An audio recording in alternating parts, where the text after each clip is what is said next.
Hello and welcome to the IAS academy. आज है तारीख 9 मार्च और शुरू करते हैं प्रीलिम्स स्पेसिफिक करंट अफेयर का न्यूज़ डिस्कशन। हमारी पहली न्यूज़ H3N2 वायरस को लेकर है। अब ये जो H3N2 है ये एक टाइप का रेस्पिरेटरी इलनेस है। अब ये चिंताजनक क्यों है? दरअसल जो ICMR है, Indian council of medical research, उसने ये बताया है कि जो H3N2 का जो वायरस है वो तेज़ी से फैल रहा है। अब चूंकि हो क्या रहा है कि कोविड के केसेस तो कम हुए हैं, बट कोविड जैसे सिम्टम्स ही इस H3N2 वायरस के जरिए हो रहे हैं। अब देखा जा रहा है कि कम्युनिटी लेवल पर इसका जो संक्रमण है वो फैलता जा रहा है। तो इसीलिए गवर्नमेंट ने फिर से मास्क लगाने की अपील की है और गवर्नमेंट ने इस H3N2 वायरस को लेकर टेस्टिंग को भी बढ़ाने को कहा है। अब इसके जो सिम्टम्स हैं basically cold, sore throat, fever, nausea, मतलब सेम जो सिम्टम्स थे जो कोविड के थे वो सेम सिम्टम्स इस H3N2 वायरस को भी लेकर हैं। अब ये जो H3N2 वायरस है ये बेसिकली इन्फ्लुएंजा ए का सब टाइप है। बेसिकली ये H1N1 का म्यूटेशन है। H1N1 इनिशियली पहले एनिमल्स को संक्रमित करता था, बट लेटर ऑन क्या हुआ कि अब ये इंसानों पर इम्पैक्ट होने लग गया। तो जब भी हमारा जो वेदर चेंज होता है तो अब क्या होता है, H3N2 वायरस के जो केसेस हैं वो ज़्यादा बढ़ने लग जाते हैं। अब ये जो इन्फ्लुएंजा वायरस है इसके भी 4 टाइप होते हैं जो कि सीजनल बेसिस पर फैलते हैं। Type A, type B, type C and type D. जिसमें जो इन्फ्लुएंजा ए है और जो इन्फ्लुएंजा बी है ये ज़्यादा फैलते हैं और ज़्यादा डिजीज़ को कॉज करते हैं। यहाँ पर हमें H3N2 वायरस के बारे में पता होना चाहिए, क्योंकि अगर यूपीएससी पूछेगा तो यही पूछेगा, क्योंकि यही न्यूज़ में है। तो जो H3N2 वायरस है ये इन्फ्लुएंजा ए वायरस का सब टाइप है और ये जो वायरल है ये हमारे जो रेस्पिरेटरी सिस्टम है उसको इफेक्ट करता है और ये लगभग हर साल इसके केसेस देखने को मिलते हैं जब भी मौसम चेंज होते हैं। और ये जो इन्फ्लुएंजा वायरस का जो सब टाइप है H3N2, इसे 1968 में ह्यूमंस में डिटेक्ट किया गया था। और ये जो H3N2 वायरस है ये इन्फ्लुएंजा वायरस के प्रोटीन स्ट्रेन से डिराइव होता है जिसका नाम है हेमाग्लूटिनिन एंड न्यूरामिनिडेज। तो ये दो प्रोटीन स्ट्रेन से इन्फ्लुएंजा ए वायरस के, इन्हीं से H3N2 वायरस बना है। और ये जो हेमाग्लूटिनिन है इसके टोटल 18 डिफरेंट सब टाइप्स हैं, H1 से लेके H18 तक। वहीं न्यूरामिनिडेज से के 11 सब डिफरेंट सब टाइप्स हैं, N1 to N11। और ये जो H3N2 है ये इन्हीं दोनों का कॉम्बिनेशन है। इसका ट्रीटमेंट क्या है? जनरली इसके सिम्टम्स को क्योर किया जाता है, मतलब ओवर द काउंटर मेडिसिन लेते हो, बुखार के लिए पैरासीटामोल, कफ के लिए आप कोई सायरप ले सकते हो। तो बेसिकली जो सिम्टम्स है उसको आप रिलीफ पहुंचाने की कोशिश करते हो, ज़्यादा से ज़्यादा लिक्विड डाइट लेते हो और रेस्ट करने का बोला जाता है, क्योंकि पर्टिकुलर कोई मेडिसिन है नहीं जो सिर्फ स्पेसिफिकली H3N2 के लिए बनी हो। और ये H3N2 वायरस है जो काफ़ी कंटेजियस है, इसीलिए बार बार फैल रहा है, क्योंकि अभी लोगों ने मास्क पहनना बंद कर दिए हैं, क्योंकि इसका person to person transmission rate बहुत ज़्यादा है। जब भी कोई व्यक्ति बात करता है, कफ करता है, स्नीज करता है, तो उससे ये ड्रॉपलेट जो है वो अन्य दूसरे व्यक्तियों को संक्रमित कर देता है। बट इसका जो रिस्क है वो pregnant woman, young children, older people और जिनके पास में ऑलरेडी कोई डिजीज़ हो उनको ही ज़्यादा इम्पैक्ट करता है। तो ये पूरी न्यूज़ थी H3N2 वायरस को लेकर। चूँकि ये स्प्रेड हो रही है तो यूपीएससी हो सकता है इस पर क्वेश्चन पूछ ले। अब चलते हैं आगे। हमारी अगली न्यूज़ अट्टुकल पोंगल को लेकर है। अब बेसिकली जो पोंगला है तो ये एक 10 दिनों का फेस्टिवल है जो कि अट्टुकल भगवती टेम्पल में सेलिब्रेट किया जाता है हर साल। और इस 10 डे फेस्टिवल में जो 9th डे होता है उस दिन इस अट्टुकल पोंगल को सेलिब्रेट किया जाता है। इस दिन क्या होता है कि जितनी भी महिलाएं होती है केरला की, वो सब और कुछ पड़ोसी राज्य जैसे कि तमिलनाडु से भी कुछ महिलाएं आती है, मंदिर के सामने अपना एक चूल्हा बनाती हैं ईंटों से और भगवान के लिए प्रसाद बनाती हैं। यहाँ पे जो भगवान है वो गॉडेस भगवती हैं, इन्हीं के लिए प्रसाद बनाया जाता है। इसी गैदरिंग को अट्टुकल पोंगला बोला जाता है और इसे वर्ल्ड की one of the largest gathering of womens माना जाता है। मतलब यहाँ पे बहुत बड़ी संख्या में महिलाएं जो हैं वो आती हैं, क्योंकि वही प्रसाद बनाती हैं, क्योंकि जो पूरा फेस्टिवल होता है ये उन्हीं पर फोकस रहता है। उसी दिन महिलाएं आती हैं और प्रसाद बनाती हैं। अगर हम पोंगला को देखें तो ये 10 डे का फेस्टिवल है अट्टुकल भगवती टेम्पल के लिए। इसकी शुरुआत होती है कि जब हम गॉडेस, जो हमारी गॉडेस भगवती हैं, उनके लिए हम उनकी स्टोरी को रेंडर करते हैं म्यूजिकल फॉर्म में। तो इस स्टोरी में होता ऐसा है कि जो पांड्यन किंग थे वो अत्याचार करते थे, तो ये जो भगवती देवी थी इन्होंने इनको खत्म किया। तो इसको माना जाता है कि victory of good over evil by slaying of the Pandyan king. इसीलिए भगवती देवी को यहाँ पर पूजा जाता है। इस टेम्पल को सबरीमाला ऑफ वुमन भी बोला जाता है। आपको पता होगा सबरीमाला जो टेम्पल है वहाँ पर जो महिलाएं हैं उनकी एंट्री बेसिकली रिस्ट्रिक्टेड होती है, पर यहाँ पे ये जो फेस्टिवल होता है ये महिलाओं पर डेडिकेटेड होता है, तो इसीलिए इस मंदिर को सबरीमाला ऑफ वुमन बोला जाता है। तो यूपीएससी इस पर डेफिनेटली क्वेश्चन पूछ सकते हैं। तो हमें अट्टुकल पोंगला के बारे में पता होना चाहिए, या फिर जो पोंगला फेस्टिवल है हमें उसके बारे में आइडिया होना चाहिए। अब चलते हैं आगे। हमारी अगली न्यूज़ नैनो डैप को लेकर है। यहाँ पर डैप का मतलब है डाई अमोनिया फॉस्फेट। ये एक टाइप का फर्टिलाइजर होता है। अब ये न्यूज़ में क्यों है? दरअसल जो मिनिस्ट्री ऑफ एग्रीकल्चर है उसने अलाउ कर दिया है इफ्को और कोरोमंडल कंपनी को कि आप नैनो डैप का जो प्रोडक्शन है वो 3 साल के लिए कर सकते हैं। रिसेंटली जो सेंट्रल गवर्नमेंट है उसने नैनो डेप को यूज़ के लिए भी परमिशन दी थी। सबसे पहले नैनो यूरिया के यूज़ के लिए परमिशन मिली थी, उसके बाद में नैनो डेप है इसके यूज़ को भी परमिशन मिल गई है। 2021 में ही इफ्को ने नैनो यूरिया को लॉन्च कर दिया था। अब गवर्नमेंट क्या प्लान कर रही है कि वो nano potash, nano zinc, nano copper fertiliser जो है वो भी लॉन्च कर दिया जाए, क्योंकि इसके बेनिफिट्स बहुत ज़्यादा हैं। क्योंकि ये नैनो फर्टिलाइजर होते क्या हैं, ये नैनो पार्टिकल्स होते हैं जिनमें मैक्रो और माइक्रो न्यूट्रिएंट्स होते हैं जो किसी भी फसल के लिए, फसल की ग्रोथ के लिए काफ़ी इंपॉर्टेंट होते हैं। यहाँ पे नैनो पार्टिकल का मतलब क्या होता है कि ऐसे पार्टिकल जिनका साइज 1 to 100 नैनोमीटर्स के बीच में हो, उसे हम नैनो पार्टिकल्स बोलते हैं।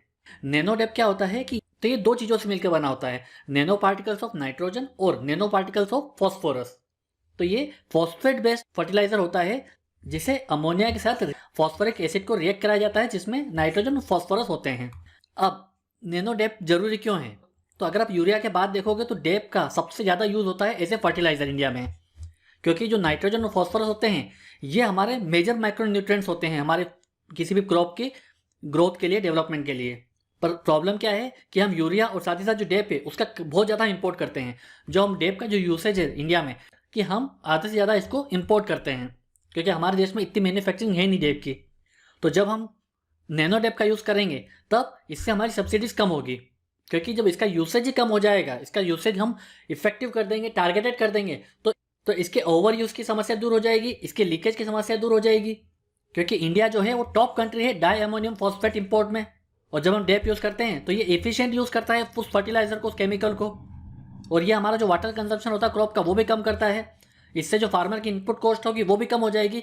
तो जिस क्रॉप में एक बैग ऑफ डेप लगता है उतने ही फसल में, उतने ही क्रॉप के लिए आप 500 ml की जो डेप होगी वो यूज़ कर लोगे। तो यहाँ पर एक बैग की जो डेप की कीमत होगी वो 1300 समथिंग है, बट वही चीज़ आपको 600 रुपये में मिल जाएगी। तो यहाँ पर जो फार्मर्स की जो इनपुट कॉस्ट है वो कम हो जाएगी। अब इससे बेनिफिट क्या मिलेंगे, एक तो क्रॉप में इंप्रूवमेंट अच्छी होगी क्योंकि टारगेटेड डिलीवरी होगी नैनो पार्टिकल्स की, उसके फर्टिलाइजर की, क्रॉप को प्रोटेक्शन मिलेगा, उसकी यील्ड अच्छी हो जाएगी क्रॉप की। ये प्रिसीजन फार्मिंग का एग्जांपल है। स्ट्रेस टॉलरेंस इसमें देखने को मिलेगा और सॉइल इन्हेंसमेंट होगा क्योंकि ज़्यादा ओवर यूज़ नहीं हो पा रहा है केमिकल का, तो इससे फायदा ही होगा हमारी क्रॉप को। तो यूपीएससी नैनो डेप के बारे में पूछ सकती है, क्योंकि फर्टिलाइजर को लेकर यूपीएससी ने कंटिन्यूसली कई बार सवाल पूछे हैं। तो हमें नैनो डेप के बारे में, नैनो यूरिया के बारे में पता होना चाहिए। और इसको बनाने वाली कंपनी कौन है, इफ्को और कोरोमंडल, जो एक प्राइवेट कंपनी है। तो अगर हम Indian farmers fertiliser cooperative limited IFFCO की बात करें तो ये 1967 में बनी थी, जिसका हेडक्वार्टर दिल्ली में है। ये एक मल्टी स्टेट कोऑपरेटिव सोसाइटी है जिसे पूरी तरीके से जो कोऑपरेटिव सोसाइटी ऑफ इंडिया है वो ओन करती है। ये बेसिकली फर्टिलाइजर के मैन्युफैक्चरिंग और मार्केटिंग से एसोसिएटेड है। तो अगर इफ्को के बारे में क्वेश्चन आता है तो हमें पता होना चाहिए। यहाँ पर हमें एक चीज़ और ध्यान रखना है कि जो नैनो डेप है इसके नुकसान भी हैं। कैसे, क्योंकि जो नैनो पार्टिकल्स होते हैं ये हमारी सॉइल को कंटामिनेट कर सकते हैं, उससे हमारी क्रॉप भी कंटामिनेट हो सकती है। तो इससे हमारे जो हेल्थ हैजार्ड है वो बढ़ सकते हैं, क्योंकि नैनो पार्टिकल्स हमारे शरीर के अंदर जाते हैं तो वो कई सारी बीमारियां, कई सारे हेल्थ हैजार्ड भी कॉज कर सकते हैं। तो यूपीएससी कभी ट्विस्ट करके क्वेश्चन पूछ सकती है। अब चलते हैं आगे। हमारी अगली news international big cat alliance को लेकर है, इप्का। अब ये न्यूज़ में क्यों है, दरअसल इंडिया ने एक मेगा ग्लोबल अलायंस लॉन्च करने की घोषणा की है जिसका नाम है इंटरनेशनल बिग कैट अलायंस। इसके लिए इंडिया ने यह बोला है कि हम 100 मिलियन की फंडिंग देंगे for first 5 years for this alliance, for this group. इस इंटरनेशनल बिग कैट अलायंस का जो मेजर ऑब्जेक्टिव ये है, जितने भी हमारे 7 बड़े बिग कैट्स हैं उनको प्रोटेक्ट करना, उनको कंजर्व करना और उनके बारे में अवेयरनेस फैलाना। तो ये जो 7 बड़े मेजर कैट्स हैं वो कौन कौन से हैं, लायन, टाइगर, चीता, जगुआर, स्नो लेपर्ड, प्यूमा और लेपर्ड। अब हमें यहाँ पे ये पता होना चाहिए कि इंडिया में इन 7 में से जो जगुआर है और जो प्यूमा है ये नहीं है। बाकी हमारे देश में आपको लायन भी मिलेंगे, टाइगर भी मिलेंगे, चीता का भी हमने नामीबिया और साउथ अफ्रीका से मंगाए हैं। साथ ही साथ हमारे देश में स्नो लेपर्ड और लेपर्ड भी हैं। बस हमारे देश में जगुआर नहीं है और प्यूमा नहीं है। अब इंडिया ने यह बताया है कि इस इंटरनेशनल बिग कैट अलायंस का जो मेजर ऑब्जेक्टिव ये होगा कि हमें इन्हें प्रोटेक्ट करना है और इन्हें कंजर्व करना है, इन बिग कैट्स को। इसके लिए ये प्लेटफॉर्म बनाया जाएगा जहाँ पर डिबेट की जाएंगी, डिस्कशन की जाएंगी, जो मेंबर कंट्रीज होंगी उनकी कैपेसिटी बिल्डिंग की जाएगी, एक रिसोर्स रिपोजिटरी बनाई जाएगी, इनके रिगार्डिंग रिसर्च एंड डेवलपमेंट किया जाएगा और अवेयरनेस क्रिएशन किया जाएगा ताकि इनके प्रोटेक्शन और कंजर्वेशन में हेल्प हो सके। इसका गवर्नेंस स्ट्रक्चर कैसा होगा, तो इसमें एक जनरल असेंबली होगी जिसमें जितने भी मेंबर कंट्रीज होंगे वो पार्टिसिपेट करेंगे।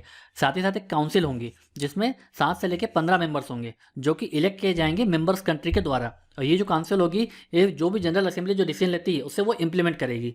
इसकी फंडिंग को लेकर फिलहाल ये प्रोविजन किया गया है कि 100 मिलियन इंडिया प्रोवाइड करेगा पहले 5 साल तक। उसके बाद में मेंबर्स से ग्रुप फीस लिया जाएगा, मेंबर फीस ली जाएगी और कुछ इंटरनेशनल जो डोनेशंस आएंगी उसका यूज़ किया जाएगा। और अगर मेंबरशिप की बात करें तो ये फिलहाल ओपन है 97 रेंज कंट्रीज़ के लिए, मतलब जहाँ जहाँ भी ये बिग कैट्स पाए जाते हैं 97 कंट्रीज़ में उनके लिए इसकी मेंबरशिप ओपन है। साथ ही साथ कोई इंटरनेशनल ग्रुपिंग्स हैं, अगर वो भी पार्टिसिपेट करना चाहता है तो कर सकता है।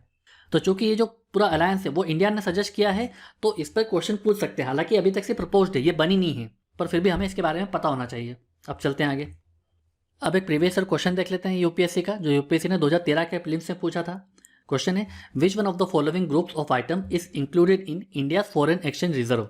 तो इसमें से क्या है जो हमारा जो फॉरेक्स रिजर्व होता है उसमें क्या क्या शामिल किया जाता है, क्या क्या उसमें आइटम्स होते हैं।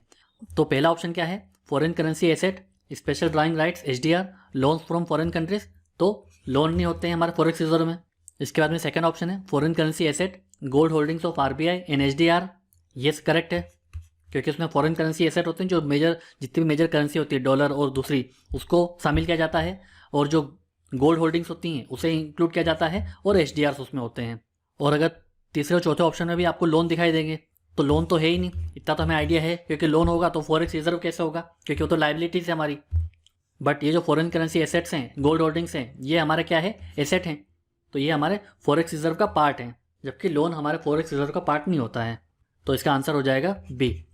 इस वीडियो के PDF को डाउनलोड करने के लिए आप हमारे टेलीग्राम चैनल को ज्वाइन कर सकते हैं। ऐसी और करंट अफेयर के वीडियोस के लिए आप हमारे यूट्यूब चैनल को सब्सक्राइब कर सकते हैं। आज की वीडियो में सिर्फ इतना ही है। Thank you very much.